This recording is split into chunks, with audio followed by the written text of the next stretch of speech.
Are the rap girlies selling us a lifestyle they're not really living?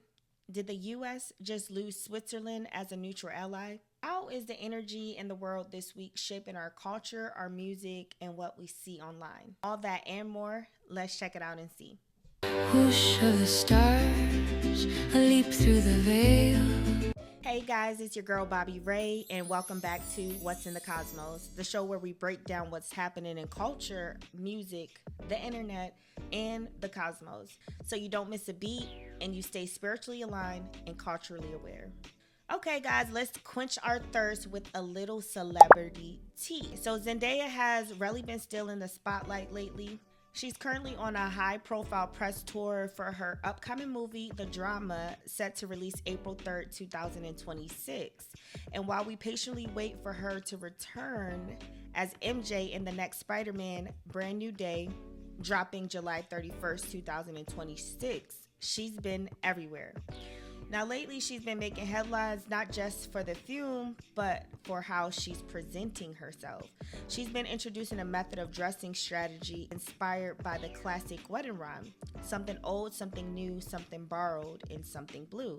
And according to reports, her and longtime stylist R.a.e intentionally built her looks around this theme, using fashion to reflect both the film and her personal evolution. And it's working because the streets are talking, and we've been seeing Zendaya everywhere. She was recently spotted in Las Vegas at A24's pop-up wedding chapel, the Chapel of Bells, where she cheered on a couple during their vows and even signed their marriage certificate as a witness. And now there's marriage buzz. Zendaya has been seen wearing a simple gold band on her left ring finger, fueling rumors that she and Tom Holland may have already tied the knot. Zendaya has really been holding her own in Hollywood. She presents herself strategically, letting her work and her brand speak louder than any chaos behind the scenes. She's classy, consistent, and intentional. And she's one of those stars where you can really see the trajectory of her career. I definitely would see her growing into spaces with Denzels and the Violas of the world. Her team is moving very strategically with her career, and I think that they're making some smart moves. So shout out to Zendaya. Okay, now speaking of branding and rebranding, we've got two major pregnancy reveals in female rap. Okay, so Lotto officially revealed her pregnancy through TikTok, where fans noticed her baby bump. I'm Big Mama, for real. Big Mama, one kid. Okay, play the song, because I don't have anything else to say. Then on March 20th, she confirmed the pregnancy while also announcing new music on the way. Now, her baby bump is very visible. She appears to be at least in her second trimester, though she hasn't confirmed exact timing. We can still speculate. Now, here's the irony. She's been branding herself as Big Mama for about 2 years before there was even a baby involved. So naturally, there has been a lot of conversation around that. She's pretty much been branding as, single young girly, no babies, no man stopping her show. But we'll leave that alone for now. Congrats to Lotto, who can officially claim the title as Big Mama. Now, in other pregnancy news, we have Suki Hana, who had yet another viral moment with Bobby Alhoff. I know you guys remember the whole magic musician thing. Classic internet comedy. So they recorded themselves taking a pregnancy test on camera with the whole internet watching, which had people asking, is this real or is this just for content? Now, that part wasn't clear at first, but Suki Hana has since confirmed that she is pregnant with baby number 4. She revealed it in an exclusive interview with the People magazine, saying she had been keeping it private for a while before going public. And of course, the internet started doing what it does. Rumors about the possible father started circulating. Even Dr. Umar had to join the conversation in a very lighthearted way, and he came out to clarify that he is not the father. But overall, shout out to both of these women, wishing them the best on their motherhood journeys. Okay, Now let's talk about it, because this isn't even about who's pregnant. It's not about motherhood being bad for branding, because we've seen women like Beyonce and Cardi B have children, build families, and still perform and thrive at the highest level. So we know it's possible. This is about the pattern. Lotto turned it into a brand moment, so that was smart. Shout outs for her. Sukihana kept it private and revealed it later, but both point to the same thing. There's a version of life being sold publicly and a completely different one happening privately. The message versus reality is this: the culture right now, hip hop, girl culture, is about being independent, getting money, don't need a man, don't get tied down, use men for their money, and don't let them take anything from you. We've heard the songs, but behind the scenes, they're still in relationships. There's still intimacy. There's obviously men still involved. And what we're seeing more and more is this baby mama culture being normalized over structured partnerships. And respectfully, but honestly, it almost feels like wanting love or commitment or marriage is no longer on brand. So now we have a disconnect. Love is private, relationships are hidden, but babies eventually pop up. At the core, this is branding versus reality. And I would really love to see that narrative shift. These are people that we love, we're rooting for Lotto, you know. I was rooting for you. We were all rooting for you. And I've been watching her journey ever since before she even started on that So Def show with the kids doing the rapping thing. And so I think she's been trying to like cut out a lane for herself. You know, but it's just, you know, hey, like I said, congratulations. We just want to contribute to the Black culture in a different kind of way and just shift things up a little bit. Okay? Now, on the flip side, I do want to tie Zendaya back into the situation, because she has showed us a beautiful way to carry out this stardom thing. She's very quiet. She's very intentional. She does not overshare. Even though we speculate, she has clearly done a good job at separating her personal life from her career, and she's allowing her career to outshine all of that drama. Because once things become mainstream, it becomes part of the brand, and it's open for conversation. So the real question becomes this: are we being influenced by messaging that even the people promoting it aren't fully living by? All right, so we'll leave that there. I'm sure it's going to be more conversation and chatter surrounding this topic, just considering possible baby daddies and things like that, but we will leave it there. All right, so now let's get into the internet is wild. So a Florida man went viral because people thought he looked like Jeffrey Epstein. Video of a local man driving down I-95 who people say looks just like Jeffrey Epstein. Epstein is alive. It's a creepy resemblance. It is a creepy resemblance. I don't want to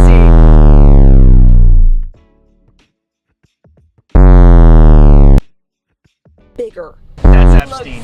Epstein did not kill himself. I think he's still living. I think he never died.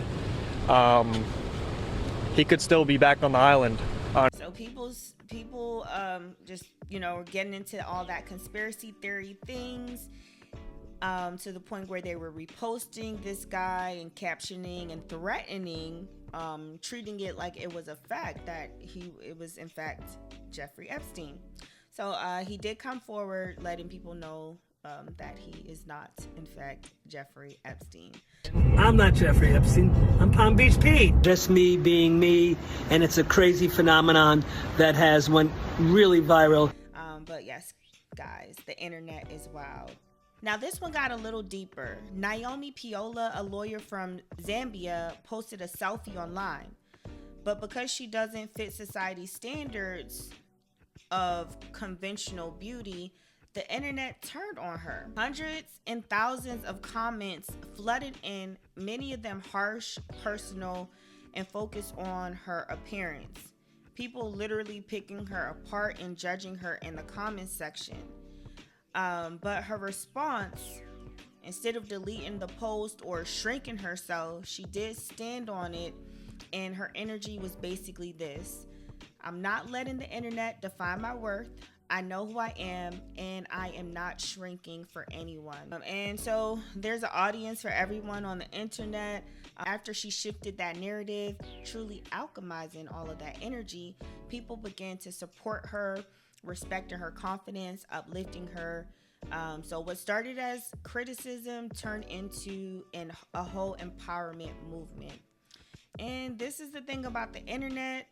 We talk about internet culture. I know it's easy to be so harsh when you're behind a screen. We're not seeing people in person.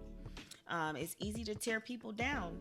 But then again, the internet does have that flip side where we can use that energy to build people up. And sometimes both at the same time. All right, fam, it's time to check the frequency. So this is where we tap into the music scene, what's hot, what's next, and who you need to know. So first up, Drake. So Drake has been teasing us with his upcoming album called The Iceman.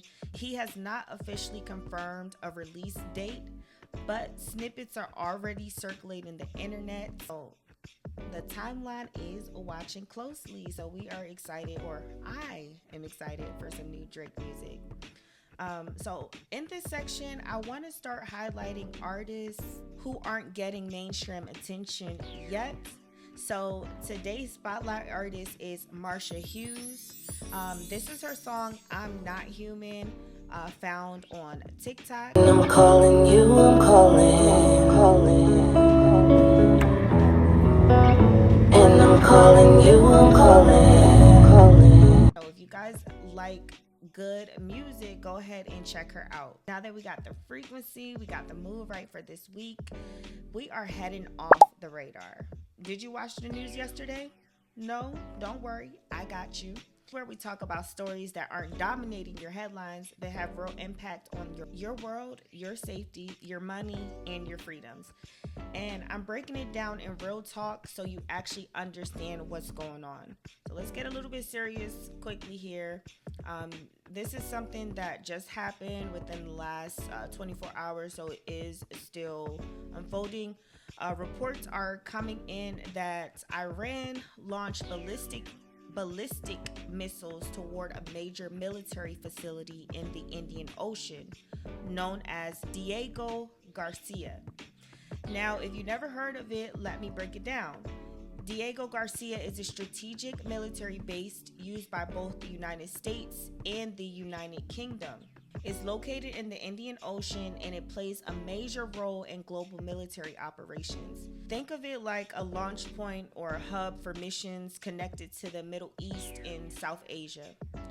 According to UK officials, the missiles were launched, but they did not hit their intended target. So no confirmed major damage at this time. But don't let that part relax you too much, because the real story is not whether it hit or not, but that the attempt was made in the first place. So that is a direct escalation. It shows that military tensions are not just staying contained, they're expanding geographically. And unfortunately, when things start spreading like that, it increases the risk of border conflict, traveling, things like that. So we'll see how this story unfolds, and we'll be keeping a close eye on that. Next, Switzerland. A country that has been known for hundreds of years as a neutral, meaning they don't pick sides, they don't get involved, they stay out of conflict. That's literally their global identity. But now, the Swiss government has halted U.S. military exports moving through its territory and has also closed its airspace to U.S. military flights connected to the Iran situation. So let me translate that into plain language. Switzerland is saying you cannot use our land and you cannot use our skies for this operation. And that's a big deal, because when a neutral country starts drawing lines like that, it's not just policy, it's a message. It shows that even countries that traditionally stay out of conflict are feeling the pressure of what's happening globally. We will take that lightly. It does not mean that the U.S. Lost Switzerland as an ally completely, but the relationship is shifting in a way that signals tension. Now, let's talk about something that hits everyday life. Power. Cuba is currently dealing with major power grid instability. And when I say that, I mean the systems that keep the lights on, literally. So hospitals running, water pumping, all failing more frequently. So here's what's going on. The U.S. Embassy offered to help by providing diesel fuel for generators, basically backing up energy to keep things running during outages. But Cuba rejected that offer. So now they're heading toward what's being described as a gold dark period. That means extended blackouts across parts of the country. And this isn't just about inconvenience. When the power goes out, you lose refrigeration, you lose medical stability, you lose communication systems. So this affects people's real life and every day in a really significant way. But let's draw things back at home, talk about something that's happening right here in the U.S. that's not getting enough attention. So the Department of Homeland Security is trying to gain access to databases that contain employment records and family information. Now, here's why that matters. Those databases are legally restricted. They're only supposed to be used for things like child support cases. But DHS is requesting access for things like investigations, immigration enforcement, and other use outside of its original purpose. And this is raising major concerns because now the question becomes, who has access to your personal information and how far can that access go without your knowledge? This isn't loud news, but it is impactful because it directly affects privacy and data protections. So yeah, I know that's a lot going on. But I want you guys to have some peace of mind because now that we understand what's going on the world stage, let's check out and see the energy that is behind it all. All right, so for today's What's in the Cosmos. So with everything that we just discussed, there is a theme that is really sticking out here for me, and that is persona versus reality. Today's stories all connect to one thing: what's being presented versus what's actually real. So let's get into certain aspects in the sky so we can understand all of this energy. Sun conjunct Neptune in Aries. So this is illusion meeting identity. It blurs the lines between truth and perception. This is exactly what we're seeing in culture right now when we talk about the branding issues versus real life. Next, Mercury retrograde shift. So I'm happy about this. We're coming out of Mercury retrograde, so we're coming out of confusion and moving into clarity and action. This momentum is supported here from Mars, Jupiter, and Pluto, which gives you real power to act if you stay grounded. Also have Moon in Gemini. So Moon in Gemini is all about fast thinking, communication, mental stimulation, but don't scatter your energy. So it's important to have those communication checks. So you want to watch your emotional reactions. Not everything needs a response. So what does all of this mean for you? Clarity is here, but so is illusion. So you have to move with awareness. So here are your quick takeaways from today's astro check-in. Think before reacting. Ground your ideas. Move with intentions. See beyond appearances. Today's energy is about clarity after confusion, fast thoughts, and creative drive. Use your intuition to set direction, then build the plan. As always, stay socially aware, stay spiritually grounded, and most importantly, stay aligned. Because when you understand the frequency, you can understand how to alchemize it. And that's what's in the cosmos.